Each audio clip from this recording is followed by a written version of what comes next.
چې هڅه نه کوي نو څنګه به مرام له راځي چې هڅه نه کوي نو څنګه به مرام له راځي او مرغۍ سهار د جالې والوځي ماښام له راځي زما یاران زما خلوص له درناوي ورکوي زما یاران زما خلوص له درناوي ورکوي چې چرته لار باندې تیریږي نو سلام له راځي مننه او ما که په ګل باندې ګزار کړی غرض مې دا ما که په ګل باندې گزار کړی غرض مې دا او ما وی که ګل په لاس شنه بیا انتقام له راځي مننه او دی خود غرض له بلاسو کې پیسې ورکوي دی خود غرض له بلاسو کې پیسې ورکوي بیا هر خدمت له د دانې په تکل دام له راځي او ستا که د شعر جبه فصیح نه ده دانش خیر دی ستا که د شعر جبه فصیح نه ده دانش خیر دی سموده پس په د بېذوق احترام له راځي ملګرو سلامونه نیکې هیلې او احترامات ومنئ خپرونه ده غزلزار او زه یم غازي نادان قدرمنو څنګه چې تاسو ته معلومه ده چې په دې خپرونه کې موږ د لیکوالانو سره کینو د هغې نه شعرونه اورو تاسو سره معرفي کوو په دې نننۍ خپرونه کې موږ سره نوید دانش صاحب د چکدرې د سیمې نوید دانش صاحب موږ سره په دویم ځل ناستې کوي تفصیلي مرکه موږ مخکې کړې وو خو نن به صرف کلامونه اورو نو نوید دانش صاحب تاسو ته په دې خپله خپرونه کې هرکلی هم وایم په دویم ځل او تازه کلامونه اورو ژوند هم څنګه روان دی ډیره زیاته مننه نادان صاحب د ټول نه مخکې خو ستاسو زه شکریا ادا کوم چې په دویم ځلې به موږ د غزلزار په شیشه باندې راوستو او ژوند خو شکر دی د الله رحم دی ډېر ښکلی روان دی ستاسو یو جهان مننه کلامونه د غزل نه مخکې به دوه شعره ووایم چې محبت د خریدارو صدر شوی یم ګټه منم خو تاوان نه منم او ځکه ژوندی یم په یارانو یم یوازې هېڅ نه یم یوازې ځان نه منم مننه او د غزل دی چې دا مې ایمان دی هر سړی راته خپل روح ښکاري دا مې ایمان دی هر سړی راته خپل روح ښکاري او هر تور سړی راته خپله سکه خور ښکاري او آینه چرته هم زمونږ په شان دوه مخ نه لري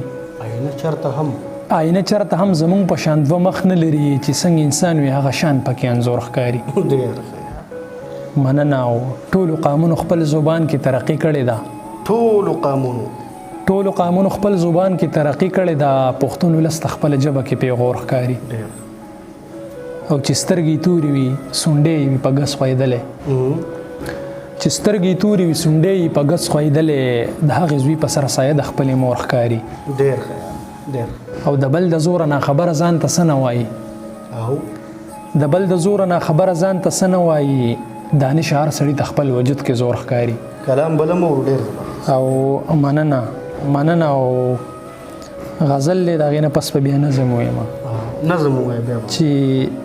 نظم دی د نظم عنوان دی زبا خپه نه یم یو څو ګیلې کوم او د رب په در جاړم نن مې زړه سم راډک دی خبره داسې ده چې زړه ته سکون نه راځي ګناهګار ډېر یم خو دینداره هم نه یم مونځ په خپل وخت کوم او چې رانه څومره کېږي د هر چا زړه ساتمه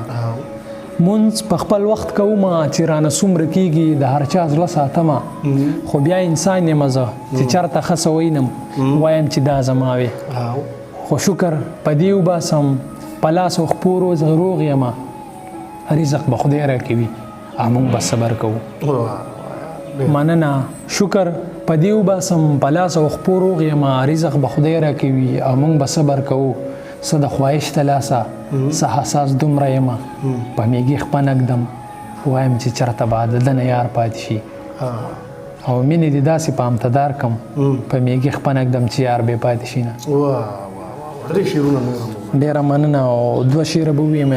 نادان صاحب په آخره کې چې هېڅ پوهه نه یم چې هزار رانه د چا خیږي بس په زړګي کې مې بې واره شان رضا خیږي او په هغه وخت کې مې ویښته د بدن ټول ودرېږي چې څوک مرغۍ وولي او کله ترې نڅا خیږي ډېره مننه ډېره مهرباني ډېره مننه چې موږ سره کېناسته یو وخت هم راکړو ډېره مننه ستاسو یو جهان مننه ډېره مهرباني قدرمنو نوید دانش صاحب تاسو موږ سره په دویم ځل واورېدو د دې کلامونه لومبۍ مرکه هم پرته ده په فیسبوک او یوټیوب کې دا موږ سره دویم ناستې او صرف کلامونه هم واورېدو باقي روغ رمټ دی زموږ سره دی هم په دعاګانو کې یاد ساتئ افغان روغانو